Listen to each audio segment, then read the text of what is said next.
शहर का जाना माना मूनस्टार ग्लोबल स्कूल शुरू कर रहा है ऑनलाइन टीचिंग। मान्यता प्राप्त मूनस्टार ग्लोबल स्कूल का सिलेबस सीबीएसई बोर्ड आधारित है और यहाँ एकेडमिक समेत करिकुलम एक्टिविटीज पर काफी जोर दिया जाता है। खासकर स्टूडेंट्स की पर्सनालिटी डेवलपमेंट पर काफी ध्यान दिया जाता है। यहाँ टीचर और स्टूडेंट्स का रेशो 30:1 है। टीचर्स को ऑनलाइन लेक्चर्स की ट्रेनिंग दी जा रही है।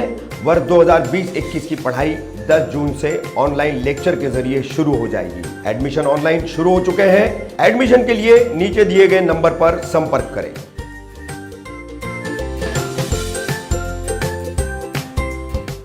महंगे मकान तो खरीद लिए मगर सुविधाओं का अता पता नहीं। सुनिए दोस्ती कॉम्प्लेक्स की कहानी फ्लैट मालिकों की जुबानी।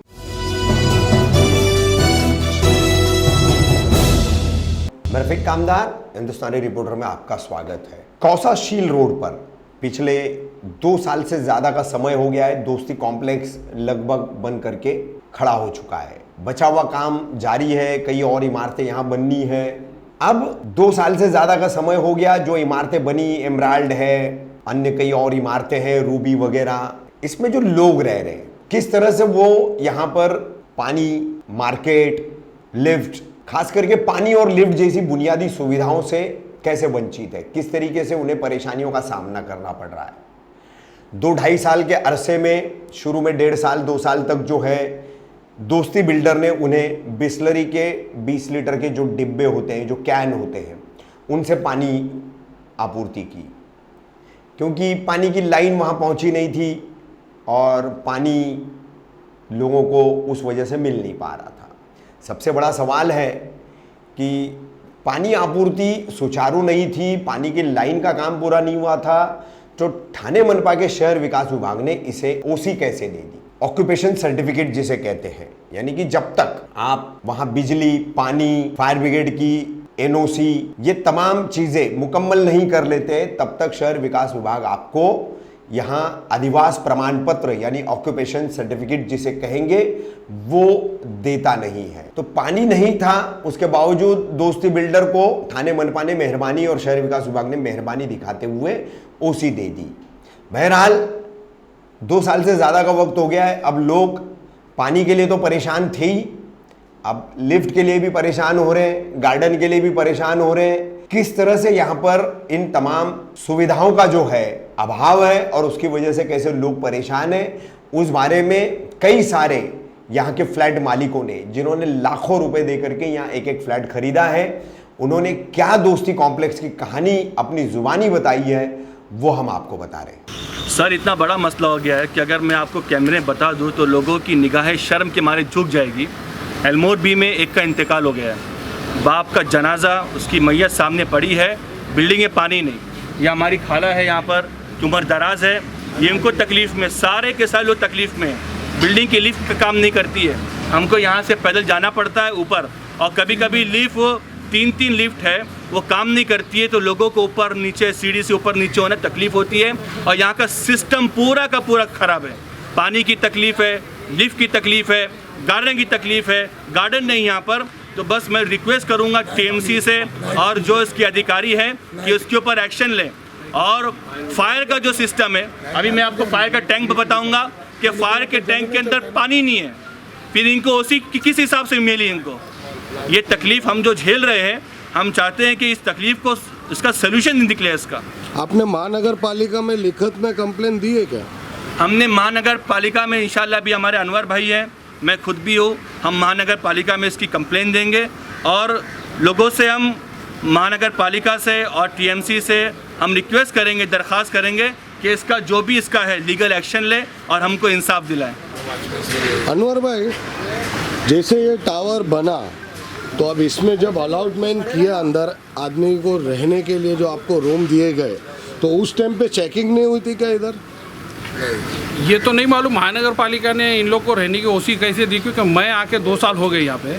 2 साल के अंदर मेरे को जहाँ तक मालूम है, 1.5 साल तक तो हम लोग को बिस्लरी का पानी देते थे इन लोग, टीएमसी का पानी नहीं आया था। और जो पानी वापरने के लिए आता था वो टैंकर से आता था, और वो भी बोरिंग का आता था, कभी कभी खारा पानी आ जाता था। अब जाके 6 महीने से पानी का कनेक्शन कुछ चालू हुआ है, 6-7 महीने हुए, तो अभी ऐसा हो गया है कि जब इनके मन में आता है तब पानी चला जाता है। हम लोग को ऐसा लगता है कि ये दोस्ती तो 29 माले का टावर है, मगर ऐसा लगता है मुंब्रा की कोई जीपी बिल्डिंग में रह रहे। इतनी थर्ड क्वालिटी है इनके। मैं जब से 2 साल से आया है तो 3 लिफ्ट में से 1 लिफ्ट हमेशा बंद रहती है। कभी कभी आदमी इसमें फंस जाता है आधे घंटे तक, ना वॉचमैन का इनका कोई मेंटेनेंस इतना थर्ड क्लास है कि ना लिफ्टमैन कोई रहता है उसके अंदर, ना कोई वॉचमैन रहता है। कितनी बार तो मेरा लड़का फंस गया, आधी लिफ्ट ऊपर आधी उसमें हम लोग ना घसीट के निकाले। इस तरीके का अगर इसके अंदर कोई छोटा बच्चा अकेला रहे जिसके पास फ़ोन नहीं है तो वो क्या करेगा? खुदा ना खास्ता कोई हादसा हो जाएगा तो इसकी जिम्मेदार कौन? यहाँ पे ऑफिस में आएंगे तो ऑफिस पे तो एक दूसरे के ऊपर टाल मटोल करते हैं, बिल्डर इसके ऊपर ध्यान नहीं देता है। और मेंटेनेंस, यहाँ का जो मेंटेनेंस डिपार्टमेंट एकदम थर्ड क्लास है। अभी सुबह से पानी नहीं है, एक मैयत हो गई है, 3-4 घंटे से पानी के लिए मर रहे हैं, पानी नहीं है। तो इनका बोल रहे हैं हम आ रहा है, टैंकर से आ रहा है, ये खाली प्रोसीजर बताते। आरिफ भाई, ये जो दोस्ती का नाम बड़ा और दर्शन छोटा, ये हमें दिखाई दिया है। तो ये विवाद जो आप लोग ने आज किया है, इसको कहाँ तक और किस अंजाम तक लेके जाना चाहते हैं आप? सर फर्स्ट ऑफ ऑल मैं बताऊं आपको, जो आपने बोला ना नाम बड़े और दर्शन छोटे, ये बहुत सही कहा है। क्योंकि लोगों ने ये ब्रांड देख के यहाँ पे इतना पैसा इन्वेस्ट किया, अपनी हक हलाल की कमाई से घर लिया, और उसके बाद हमने ये पहली बार ऐसा विवाद नहीं किया है। बहुत बार हम लोग इनके ऑफिस में आए, इनको लेटर्स दिए, इनको एप्लीकेशन दिए, इनके जो बड़े सीनियर है, मैनेजमेंट है, उनसे भी बहुत मीटिंगें की। हाँ हो जाएगा हो जाएगा हो जाएगा हो जाएगा, बस इसके अलावा कुछ नहीं मिला। अभी आप बाइक लेके सोसाइटी के अंदर चले जाओ, देख तो आपको कौन रोकता है? कोई नहीं रोकेगा। ये सिक्योरिटी है इस लेवल की। फायर टैंक का जो फायर के वॉल्स है बड़े बड़े, जिससे फायर अगर इन केस कोई इमरजेंसी होती है तो वो वॉल से पानी आएगा और बुझा सकते हैं हम लोग वो आग। वो कोई वॉल खुलने के लायक ही नहीं है, वो इतना जाम है कि उसको खोलते खोलते ही आदमी मर जाएगा। फायर डिपार्टमेंट से भी आज तक कोई चेकिंग के लिए नहीं आया। फायर डिपार्टमेंट में हमने एक बार लेटर सबमिट किया था, मुफ्ती साहब ने, वो आए थे और उन्होंने पूरा सब देखा था, बोला था वापस आएंगे 1 हफ्ते बाद। फिर पता नहीं अल्लाह जाने क्या हुआ, उसके बाद ना उनसे कोई अपडेट मिली ना ही इनसे कोई अपडेट मिली सीआरएम वालों से। फायर वालों ने भी कहीं ना कहीं करप्शन किया है, आपका कहने का ये मतलब? अब देखो वो एकदम सिंपल है, वो उनको मालूम है और ऊपर वाला ही जानता है। हम तो भाई रेसिडेंट है और हम फंस चुके हैं इस बिल्डिंग में। क्यों? क्योंकि यहाँ पे फायर का टैंक एम्प्टी है अभी, क्योंकि ये बोल रहे हैं वो पानी से हम लोगों ने, पानी का शॉर्टेज था तो वो पानी वहाँ से यूज़ कर लिया। लेकिन मेरा बोलने का एक ही मतलब है कि अगर कल को कोई बुरा हादसा होता है, बड़ा हादसा होता है, तो जब फायर के उसमें पानी ही नहीं है तो कौन बचाएगा हमको? कौन बचाएगा हमको? यहाँ पे क्या इतनी बड़ी बिल्डिंग के लायक कोई भी फायर डिपार्टमेंट में है? पूरे थाना में इतनी बड़ी बिल्डिंग के लिए फायर ब्रिगेड के पास कोई व्हीकल नहीं है, तो क्या भाई कल्ला से बुलाएंगे? जो एक क्रेन है वहाँ से वो आएगी हमारे लिए, या तो हम लोग मर जाए यहाँ पे। तो यही एक प्रोसीजर बचेगा हमारे लिए कि हम मर जाए। क्यों हम मरे? हम लोग गरीबों की जान नहीं है क्या? इतना पैसा यहाँ पे दिए है, इसलिए दिए है। एडवांस मेंटेनेंस बिल्डर ने 2 साल का हमसे लिया था, जब घर हम बुक कर रहे थे तभी ले लिया था 2 साल का एडवांस मेंटेनेंस। उसमें हमको ये फैसिलिटीज मिली गई है। क्या पानी यहाँ पे बराबर नहीं है? पहले तो 1.5 साल तक ये बोल बोल के चुप बिठाए, आ रही है आ रही है आ रही है। बिना पानी की लाइन के ओसी कैसा मिला बिल्डर को? बिना पानी की लाइन के आप मेरे को बताइए ओसी मिल सकता है यहाँ पे रहने के लिए? हमने फिर भी गुजारा किया। ये हमको बॉटल प्रोवाइड करते थे पोर्टेबल, वो जो डिस्टिलरी का आता है, हमने वो पिया। 1.5 साल तक हमने वो निकाला, वो पी के। अभी हम यहाँ पे बोल रहे थे पाइपलाइन आ रही है, पाइपलाइन आ रही है MIDC से, वो पाइपलाइन हवा में ही चलेगी, उसका कुछ पता नहीं चला। महानगर पालिका का भी करप्शन इधर नजर आ रहा है। अभी पता नहीं क्या है, बोलते हैं पहले पूरे मुमरा को पानी आएगा फिर दोस्ती में पानी आएगा। क्या दोस्ती मुमरा से अलग है? ये इसका जवाब मुझे आप लोगों से चाहिए। दोस्ती मुमरा से अलग है या तो मुमरा में नहीं आती? हम यहाँ पे लावारिस है क्या? या तो हमको डोंबेल KDMC भी नहीं लेता है, वाशी भी नहीं लेता है, मुमरा भी नहीं लेता, तो या बीच में लावारिस है? बिल्डर हमको बताए या तो प्रशासन हमको बताए, हम किधर जाए? वोट मांगने तो आ जा रहे हैं लोग, हम तो वोट दे रहे हैं ना, हमारा वोट तो TMC में जा रहा है, टैक्स TMC से आता है, मीटर की बिल हम लोग महावितरण में भर रहे हैं, अभी टोरेंट आ गया, हम तो यही सब कर रहे हैं। लेकिन हम जाए किधर? हमारे को कौन सी ऑफिस में जाना है ये बता दो, क्योंकि इन लोगों के पास से तो कुछ सोल्यूशन निकल नहीं रहा है। हम लोगों का बहुत परेशान है यहाँ के रेसिडेंट, मैयत हो जाती है, छोटे छोटे बच्चे। ये जो पानी दे रहे हैं टैंकर का, गटर से बुरा है। जो STP में जो बाथरूम में पानी आता है, काला काला पानी, इतनी गंदी बात कि अगर कोई बीमार आदमी सुन रहा है वहीं पे मर जाएगा, उसका इंतकाल वहीं पे हो जाएगा। इतना परेशानी में जी रहे हैं हम लोग यहाँ पे। और इनको बोलते हैं तो बोलते केमिकल नहीं है, ये नहीं है, ये प्रॉब्लम हो गया है, मोटर जल गई है, आएगा, और वो 10 दिन बाद भी पानी वैसी काला आता है। खाला आपका नाम क्या है? मेरा नाम दिलशाद शेख है और मैं भी 1.5 साल से इधर रह रही हूँ। लेकिन यहाँ पर ना मेरा बेटा भी बाहर है, ना ही मेरे को कोई जेंट्स लोग है घर में, और मैं डायबिटीज़ पेशेंट भी हूँ।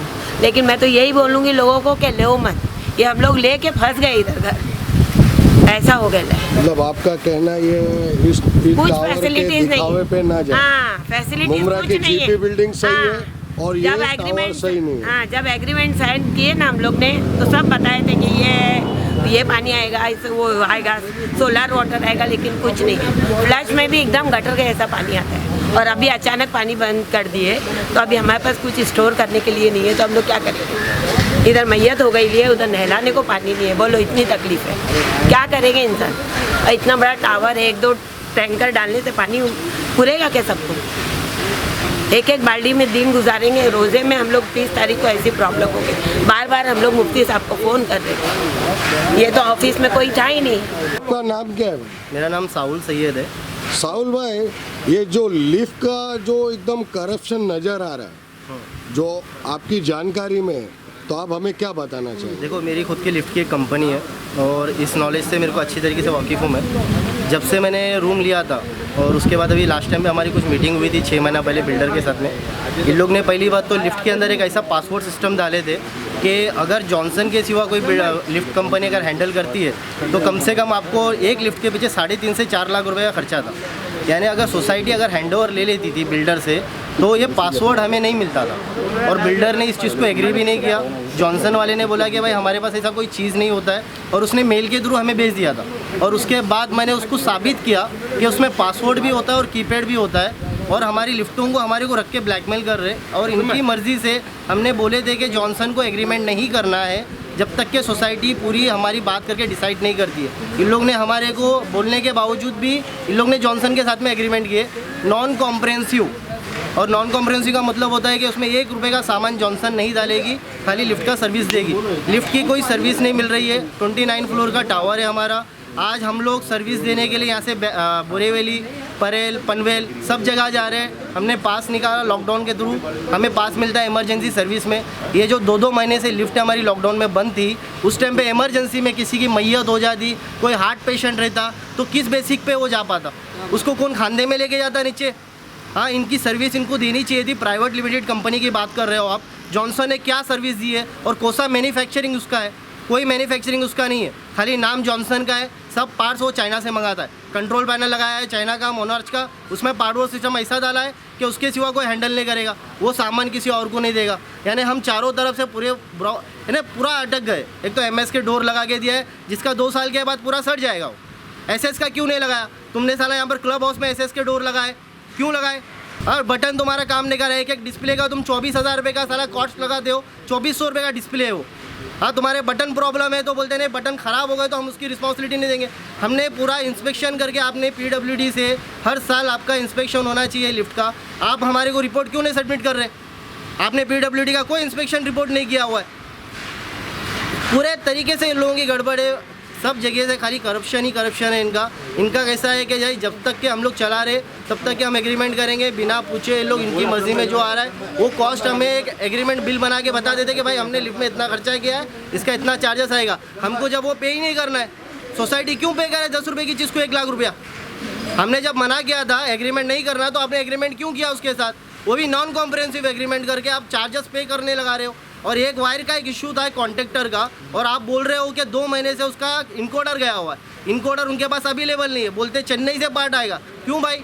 इतनी बड़ी कंपनी, इतनी 1000 लिफ्टें तुम्हारी मुंबई के अंदर, और तुम चेन्नई से पार्ट्स मंगाओगे? तुम्हारे पास सामान अवेलेबल नहीं है।